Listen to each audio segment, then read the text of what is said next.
Welcome to sauce TV. నేను మీ ఆబిద్ హుసేన్. ఈరోజు మనతో 31వ డివిజన్ వైసీపీ ఇన్ఛార్జ్ అలాగే social media rural convener Adireddy ఉన్నారు. వారితో మాట్లాడదాం. రూరల్ నియోజకవర్గంలో పోలింగ్ ఏ విధంగా జరిగింది, రూరల్ నియోజకవర్గంలో వైసీపీకి అనుకూలించేటువంటి అంశాలు ఏంటి, ఈ వివరాలు తెలుసుకుందాం. ఆదిరెడ్డి నమస్తే అండి. సార్ నమస్తే. ప్రధానంగా రూరల్ నియోజకవర్గంలో ఓటింగ్ సరళి తీసుకుంటే నెల్లూరు జిల్లాలోనే చాలా తక్కువగా జరిగింది. అవును. సో దీనికి కారణాలు ఏంటి? తక్కువ అంటే లాస్ట్ టైం కంటే కూడా రూరల్లో తీసుకుంటే ఒక 4% ఓటింగ్ అయితే పెరిగింది. తక్కువనే కాదు మీరు అనుకున్నట్టు. పోలింగ్ జిల్లాలో జరిగినటువంటి ఓటింగ్ శాతం తీసుకుంటే జిల్లాలో జరిగిన ఓటింగ్ శాతానికి రూరల్లో జరిగినటువంటి ఓటింగ్ శాతం కొంచెం తక్కువ. రూరల్లో తక్కువ కాదు సార్. లాస్ట్ టైం ఎంత జరిగిందో ఇంచుమించు అదే జరిగింది. దాంట్లో ఇప్పుడు ఎక్కువ వైసీపీకే ఫేవర్గా వచ్చిన వాళ్ళు ఉన్నారు. వైసీపీకి ఫేవర్గా రావడానికి కూడా కారణం ఏంటంటే ఆదాల ప్రభాకర్ రెడ్డి ఇన్ఛార్జి తీసుకున్న 1.5 సంవత్సరంలోనే దాదాపుగా రూరల్ సంబంధించి పంచాయతీలు కావచ్చు, కార్పొరేషన్లో కావచ్చు 150 కోట్లతో మెయిన్ ఎక్కడ ఇబ్బంది పడుతున్నారో సమ్ ఏరియాలో ఎవరు పడుచుకోని విధంగా ఉన్న కాలనీలు కొన్ని బాగా ఇది చేసి అభివృద్ధి చేశాడు. ఆ అభివృద్ధి ఒకటి. రెండోది జగన్మోహన్ రెడ్డి పెట్టిన పథకాలు ప్రతి ఏ ఇంటికి వెళ్ళినా మీకేమొచ్చింది అని మనం అడగకముందే అయ్యా మేము జగన్మోహన్ రెడ్డి సొమ్ము తిన్నాము, ఆయన కాకపోతే ఊరికేస్తాం ఓటు, ఇదే ఏ ఇంటికి పోయినా అదే మాట వస్తుంది. కాబట్టి దానివల్ల ఏంటంటే మాకు ఇప్పుడు ఆదాల ప్రభాకర్ రెడ్డి చేసిన అభివృద్ధి ప్లస్ జగన్మోహన్ రెడ్డి ఇచ్చిన పథకాలు రెండు మీద ఏంటంటే మా కాన్ఫిడెన్స్ ఏంటంటే మేము నెల్లూరులో ఉమ్మడి జిల్లా మీద 10లో మాకు వచ్చేసి 8 విన్ను, 2 కాస్త అటు ఇటు టఫ్ అని అనుకుంటా ఉన్నాం. రూరల్ ఆదాల ప్రభాకర్ రెడ్డి గెలుపు ఆల్రెడీ కన్ఫామ్ చేసుకోనున్నాము. 2 నియోజకవర్గాలు కొంచెం అటు ఇటుగా అన్నారు. ఏ నియోజకవర్గాలు అవి? కోవూరు టౌను కొద్దిగా అంటే టఫ్ అనే ఒక ఆలోచనతో ఉన్నాం. అంటే అది కూడా ఈ జగన్మోహన్ రెడ్డి మార్క్ మీద వచ్చేస్తుంది. కాకపోతే కొద్దిగా ఒక్కరుంట మెజార్టీ రాకపోవచ్చు, ఏదైనా కాస్త అటు ఇటు అనేది ఆ 2 మాత్రం అనుకుంటున్నాం. అంటే ఓవరాల్గా తీసుకుంటే ముఖ్యమంత్రి జగన్మోహన్ రెడ్డి సంక్షేమ పథకాల మీద చూపించినటువంటి శ్రద్ధ మరి అభివృద్ధి మీద చూపించలేదు అని అంటున్నారు. దీన్ని మీరేమంటారు? అభివృద్ధి లేదు అని అంటున్నారు కదా.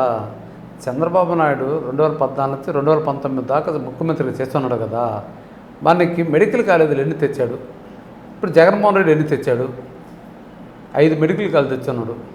ఇది అభివృద్ధి కదా. ఇప్పుడు రైతు భరోసా కేంద్రాలు ఎన్ని కట్టున్నాడు? ఇది అభివృద్ధి కదా. రెండోది హాస్పిటల్, హెల్త్ క్లినిక్, ఇది మనకు అభివృద్ధి కదా.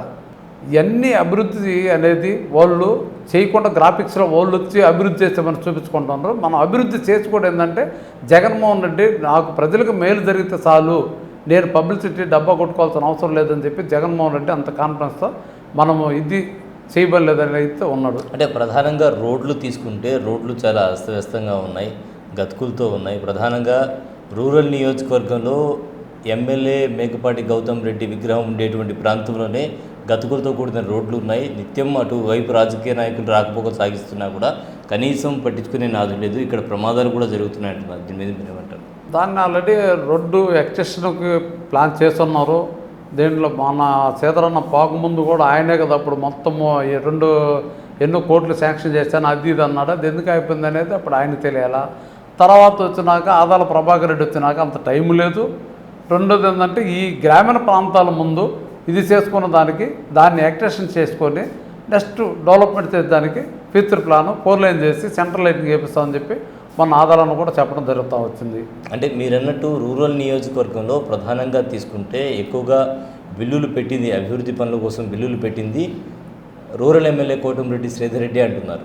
ఆ తర్వాత బిల్లు శాంక్షన్ అవ్వడం వల్ల ఆదాల ప్రభాకర్ రెడ్డి అభివృద్ధి చేశారంటారు. వాస్తవేనా? లేదు. ఇప్పుడు ఉదాహరణ ఏరే పరిస్థితి ఎందుకు ఎత్తుకున్నాం? మా 31వ డివిజన్ తీసుకున్నాం. మా 31వ డివిజన్లోనే ఆదాల ప్రభాకర్ రెడ్డి గారు వచ్చినాక టైలర్ కాలనీ కావచ్చు, శివాజీ నగర్ కావచ్చు, సంతోష్ నగర్ కావచ్చు, నిర్మలా నగర్ కావచ్చు, ఎంజీ బస్ లేఅవుట్ కావచ్చు, కావేరీ నగర్ కావచ్చు, గాదరస నగర్ కావచ్చు, రాజారామరెడ్డి నగర్ కావచ్చు, రామకోట నగర్ కావచ్చు, శ్రీలంక కాలనీ కావచ్చు, అచ్చరూపోడు కావచ్చు, ఎస్టీ కాలనీ అరుంధతివాడ ఆడ కావచ్చు, ప్రతిదీ మేము వచ్చి ఆదాల ప్రభాకర్ రెడ్డి వచ్చినాక మాకు ఇది ఈ విధంగా ఇబ్బందిగా ఉంది, మాకు 30 సంవత్సరాల నుంచి మాకు ఎవరు వచ్చినా మాకు చేయట్లేదు అని అంటే మీకు సమ్ ఏరియాలో ఎవరెవరికి ఎంత ఇబ్బంది పడతారో చూసి మాకు ఒక రిపోర్ట్ ఇవ్వండి అంటే మేము నలుగురు విద్యార్థులు మాట్లాడుకొని కమల్ కావచ్చు, సుబ్బాడ్యాన్ కావచ్చు, నవీన్ కావచ్చు, మేము మాట్లాడుకొని పోయి ఒక ప్రణాళిక సిద్ధం చేసి ఇచ్చినాక ఇమ్మీడియట్గా ముందు ఆ డివిజన్లో చేయండి అని చెప్పిన 3 నెలల్లో రోడ్లు మొత్తం పూర్తి చేసి ఇచ్చిన మాట ప్రకారం నిలబెట్టుకొని చేశాడు. అసమంటప్పుడు ఆదాల ప్రభాకర్ రెడ్డి కాక ఓటు ఎవరికి వేయాలి సార్ మేము? ఇప్పుడు జగన్మోహన్ రెడ్డి చేసిన అభివృద్ధి జనాలకు తెలుస్తానుంది కదా. ఇంకొకటి నిత్యావసర వస్తువులు పెరిగిపోయినాయి జగన్మోహన్ రెడ్డి వచ్చినాక అని అంటాను సార్. ఇప్పుడు చిన్న మాట, చెన్నైలో ఎంత ఉంది సార్ నూనె? మన ఆంధ్ర రాష్ట్రానికి చెన్నైకి ఎంత తేడా ఉంది? పక్క రాష్ట్రం కంటే మనకు ఏమన్నా ఎక్కువ ఉంటే పెరిగినాయి అనుకోవచ్చు మనం. ఇవన్నీ తెలిగిపోయేది, అన్నీ పెరిగిపోయినాయి. సో ఇవన్నీ కూడా సోషల్ మీడియాలో మీరు వైరల్ చేస్తున్నారా? ఎక్కడ చెన్నైలో ఎంత ఉంది, ఇక్కడ ఎంత ఉంది, నిత్యం తెలుసుకుంటూ తెలుసుకుంటున్నాం కదా సార్. ఇప్పుడు తెలుసుకుంటున్నాం. ఇప్పుడు ఎంత ఉంది చెన్నైలో? ఎంత ఉంది చెన్నైలో? ఎంత ఉంది చెన్నైలో? ఇప్పుడు మనకి ఎంత ఉందో అక్కడ అంత ఉంది సార్ ప్రజెంట్. అంతే, రేట్ ఏం తేడా ఏం లేదు. అది డీజిల్ అని అంటావా? డీజిల్ అది మనం చెప్పే విషయం కాదు. చెన్నైకి ఒక 6 రూపాయలు తేడా ఉండొచ్చు, బెంగళూరుకి ఒక 10 రూపాయలు తేడా ఉండొచ్చు. అది ఒక్కొక్క ట్రాన్స్పోర్ట్ని బట్టి. ఇప్పుడు చెన్నై వాళ్ళకి ఏంటంటే అక్కడే ట్రాన్స్పోర్ట్, మనకి అక్కడి నుంచి రావాలా. పెట్రోల్ గురించి కాదు, నిత్యావసర సరుకుల విషయమే ప్రధానంగా డిస్కస్ చేస్తూ ఉన్నారు.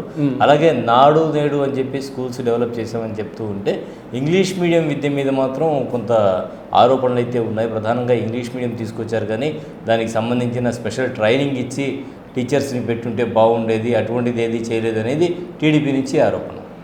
సార్ ఇప్పుడు నాడు నేడు ఫస్ట్ స్కూళ్ళు మహా అద్భుతంగా మార్చాడు.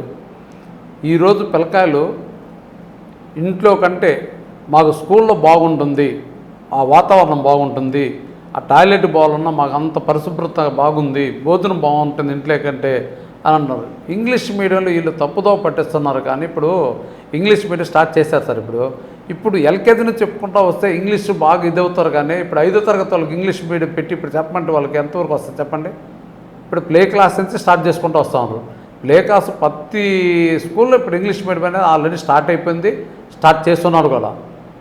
అంతకంటే ఇంకా వాళ్ళు టీచర్లలో కూడా ఆ పరిజ్ఞానం ఉండాలి కదా అంటున్నారు. అట్లా ఆ విధంగా టీచర్లను ట్రైన్ చేసి తర్వాత ఇంప్లిమెంట్ చేస్తుంటే బాగుండేది అనేది కొంతమంది ప్రశ్న. లేదు సార్, వాళ్ళకి మంచి ఒక నాలెడ్జ్ ఉన్న వాళ్ళని చూసి పిల్లకాయల భవిష్యత్తు, పిల్లకాయలు బాగుంటే రాష్ట్రం బాగుంటుంది, దేశం బాగుంటుంది అని ఆలోచన చేసే ఒక జగన్మోహన్ రెడ్డి పిల్లకాయల విషయంలో ఎటువంటి పరిస్థితుల్లో కేర్ అనేది 100% తీసుకుంటాడు, నెగ్లెక్ట్ చేయడు, మంచి వాళ్ళని పెట్టేదానికి 100% చేస్తూ ఉన్నాడు. అలాగే మీ విషయం తీసుకుంటే ప్రధానంగా మీరు గతంలో వైసీపీకి మంచి ఫాలోవర్గా ఉన్నారు, అలాగే రూరల్ ఎమ్మెల్యేకి కూడా మంచి ఫాలోవర్గా ఉన్నారు. సో ఈ తర్వాత పార్టీ కొంతమంది తెలుగుదేశంలోకి ఆయన వెళ్ళిన తర్వాత వెళ్ళారు, మీరు వెళ్ళకపోవడానికి కారణం ఏంటి? మేము ఫస్ట్ నుంచి కూడా పార్టీ అంటే ఒక అభిమానం, పార్టీని నమ్ముకొని ఉన్నాము. జగన్మోహన్ రెడ్డి అంటే ఒక అభిమానం మాకు. రెండోది పార్టీ కోసం అంటే చాలామందితో ఆయన ఒక మీటింగ్ అయితే అరేంజ్ చేయడం జరిగింది, నాకు తెలిసి ఒక మీటింగ్ పెట్టడం జరిగింది, అందరితో కూడా మాట్లాడడం జరిగింది. మీరు మారితే మీతో పాటు మేము కూడా పార్టీ మారిపోతామని ఆ రోజు చెప్పినటువంటి నాయకుల్లో కొంతమంది తర్వాత స్టాండ్ మార్చుకోవడానికి కారణం ఏమైనా ఉందంట? మాకు పార్టీ అంటే అభిమానం సార్, పార్టీ అంటే అభిమానం. దానివల్ల మేము పార్టీలోనే మేము అట్ట ఉండిపోయాము. అది మా పరిస్థితి. పార్టీ కోసం పనిచేయాలనుకున్నాం, పార్టీ కోసం అట్టే ఉన్నాం. ఆదాల ప్రభాకర్ రెడ్డి గారు కూడా మాకు మంచి ఒక ఉన్నత స్థానం కల్పించాడు. రెండోది ఆదాల ప్రభాకర్ రెడ్డి గారిని నేను 9 సంవత్సరాల నుంచి ముందు సీదరన్న కాడ కూడా ఉన్నాను, ఇప్పుడు ఆదాల ప్రభాకర్ రెడ్డి దగ్గర ఉన్నాను. ప్రభాకర్ అన్న కాడ నేను ఏది అడిగినా సరే ఈ మధ్యకాలంలో అన్న మాకు పలానా పని కావాలంటే ఫస్ట్ ఆల్రెడీ చాలా బడ్జెట్ ఇచ్చేసాను కదా అది రెడ్డి మీకు అది ఇది అన్నా కానీ మళ్ళీ చేసుకోండి అని చెప్పి అడిగిన పని అడిగినమ్మటి చేసి మనస్తత్వం బాగుంది. నేనే కాదు ఎవరి పైన చిన్న స్థాయి నుంచి పై స్థాయి వరకు నేనేం చేయాలో చెప్పండి మీకు అనే అంటారు తప్పనొచ్చి మీరెవరు ఎందుకు వచ్చారన్న మాట కూడా రాదు ఆయన నోట్లో నుంచి. అలాగే రూరల్ నియోజకవర్గంలో తీసుకుంటే ప్రధానంగా రోడ్ల తర్వాత ప్రధాన సమస్య ఏంటంటే అక్కడ ఉండేటువంటి ఇళ్ల స్థలాలకు సంబంధించి పట్టాలు కావచ్చు. సో నకిలీ పట్టాలు ఎక్కువగా ఉన్నాయని కొంతమంది డూప్లికేట్ పట్టాలు తీసుకొచ్చి ఒరిజినల్స్ని ఖాళీ చేయించమని ఇటువంటివన్నీ జరుగుతూ ఉన్నాయి కదా. సో దీని మీద ప్రత్యేకంగా రేపు అధికారంలోకి వచ్చిన తర్వాత ఏమైనా చర్యలు తీసుకునేటువంటి అవకాశం ఉందా వైసీపీ? ఇప్పుడు ఎప్పుడైనా నకిలీ పట్టాలు తెచ్చిన వాళ్ళకి ఎప్పటికైనా వాళ్ళకి అనేది శిక్ష అది. ఎందుకంటే ఒరిజినల్ అనేది ఒరిజినల్. ఇప్పుడు నువ్వు ఏడో ఒక పట్టా తయారు చేసుకొచ్చి, ఇప్పుడు నకిలీ పట్టాలు తెచ్చిన వాళ్ళల్లో ఏమన్నా వైసీపీ వాళ్ళని లేదు, టీడీపీ వాళ్ళని లేదు. ఇటువంటి మాట వినిపిస్తుంది. వాస్తవమైన నకిలీ పట్టాలతో కొంతమంది రావడం ఇటువంటి జరుగుతుందా అక్కడ? మా దృష్టికి అయితే ఏం రాలేదు సార్. దీన్ని కూడా దుష్టప్రచారం చేసేదానికి మాత్రం చేసేవాళ్ళు ఉన్నారు. మా దృష్టికి అయితే ఏం రాలేదు. ఏదన్నా ఒకటారు జరిగితే జరుగుండొచ్చు. అవి రెవెన్యూ వాళ్ళు చూసుకుంటూ ఉంటారు. అవి ఎంత ఎమ్మెల్యే దృష్టి దాకా అందరం అయితే ఏం రాలేదు. ఆయన ఒప్పుకోడు కూడా. అలాగే రూరల్ నియోజకవర్గంలో ఇంకా సమస్య పోని, ఇంకా అంటే పరిష్కారం కాని సమస్యలు ఏమైనా ఉన్నాయా? పరిష్కారం కాని సమస్యలు అంటే ప్రజెంట్ అయితే ఇంకా అంటే ఈ ఎక్స్టెన్షన్ ప్రాంతాలలో కొన్ని ఉన్నాయి. ఎక్స్టెన్షన్ ప్రాంతాల్లో అవి ఏంటంటే మనం ఇంకా 15 సంవత్సరాలు చేస్తున్నా కానీ సమస్యలు వస్తూనే ఉంటాయి. ఇప్పుడు సపోజ్ ఇప్పుడు ఎక్స్టెన్షన్ ప్రాంతం అంటే ఇప్పుడు వస్తాలు ఉంటుంది. ఇప్పుడు ఆడొకిల్లు కట్టుకున్నారు సార్, మాకు రోడ్డు అంటారు. అవతల బాబా గార్డెన్లో పోతాము సార్, మాకు డ్రైన్ అంటారు. ఈ ఎక్స్టెన్షన్ ప్రాంతాలన్నీ వచ్చేళ్ళకి ఏంటంటే ఈ సమస్యలు అనేది ఎదురవుతూ ఉంటాయి. అది ప్రతిసారి ఉండే సమస్య. అది మాత్రం ఈసారి రూరల్ నియోజకవర్గంలో ఆదాల ప్రభాకర్ రెడ్డికి ఎంత మెజార్టీ రావచ్చు? 6 నుంచి 8 వేలు మెజార్టీ అని మా అంచనా వేసుకున్నాము. పథకాలు కానీ జగన్మోహన్ రెడ్డి పథకాల వల్ల ఆయన మార్కు బొమ్మ మీద 25 నుంచి 30 వేలు మెజార్టీ. సో ఖచ్చితంగా ఆదాలు గెలిచేటువంటి అవకాశాలు కనిపిస్తున్నాయి. 100%, 100% దాంట్లో ఎటువంటి మార్పే లేదు. ఎందుకంటే లేడీస్ ఓటింగ్ బాగా పెరిగింది. ఇప్పుడు వాళ్ళు ఏమనుకుంటున్నారంటే ఓటింగ్ పెరిగింది, మాకు ప్రభుత్వ వ్యతిరేక ఓట్లు అయ్యి అని అనుకుంటున్నారు. ఎప్పుడైనా ప్రభుత్వ వ్యతిరేక ఓటింగ్ పెరిగింది అని అంటే జెంట్స్లో పెరగదు కానీ లేడీస్లో పెరగదు. ఆల్రెడీ మీకు కూడా తెలిసే ఉంటుంది బాగా అనుభవం, మీ ప్రశ్నలు కానీ చెప్పలేదు. లేడీస్ ఓటింగ్ పెరిగిందంటే జగన్మోహన్ రెడ్డి సొమ్ము తినున్నాము, ప్రతి ఒక్క ఇంట్లో మేము జగన్మోహన్ రెడ్డి సొమ్ము తిన్నాం, ఆయన కాబట్టి ఎవరికి వేస్తాం ఓటు. రెండోది ఆదాల ప్రభాకర్ రెడ్డి మంచివాడు, చాలా డెవలప్మెంట్ చేస్తాడు అని ఒక నమ్మకం కూడా ఏంటంటే ఉంది. ఎందుకంటే ఆయన గతంలో సర్వేపల్లిని బాగా డెవలప్ చేస్తున్నాడు, అల్లూరులో ఉన్నప్పుడు చేస్తున్నాడు, సర్వేపల్లిని డెవలప్ చేస్తున్నాడు. సర్వేపల్లి ఉన్నప్పుడు కృష్ణాపట్నం పోర్టు తీసుకొచ్చి ఎంతోమందికి ఉద్యోగ అవకాశం కల్పిస్తున్నాడు. దానివల్ల ఏంటంటే మనకి రూరల్లో కూడా మంచి అభివృద్ధి చేస్తాడు అని చెప్పి ఒక ఇది బాగా జనాల నమ్మకం ఉంది. అంటే ప్రధానంగా తీసుకుంటే రూరల్ నియోజకవర్గంలో గతంలో రూరల్ ఎమ్మెల్యే ఒక ప్రతి గడప కూడా తిరగడం జరిగింది, గడపని. ఆ టైంలో కూడా మీరందరూ కూడా తిరగడం జరిగింది. సో ఇవన్నీ కూడా ఆయనకు కలిసి వచ్చేటువంటి అంశాలుగా పరిగణించవచ్చా? ఆయనకి కలిసి రావు, ఆదాల ప్రభాకర్ రెడ్డికే కలిసి వస్తాయి. ఇప్పుడు ఎందుకని? ప్రతి గడపకి పరిచయం అయినటువంటి వ్యక్తికి ఓటు వేసే అవకాశం లేదా? అంటే ఇప్పుడు చరిత్రలో నెల్లూరుకి అనేది ఒక మేనిఫెస్టో అనేది ఎప్పుడు పెట్టలేదు ఎవరు.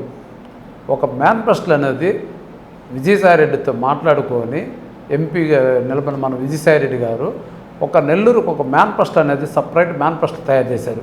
బహుశా నాకు తెలిసి ఏ రాష్ట్రంలో కూడా ఒక జిల్లాకు అనేది మేనిఫెస్టో అనేది రెడీ అనేది చేసి ఉండరు, నాకు తెలిసి చేసి ఉండకపోవచ్చు అని అనుకుంటున్నాను.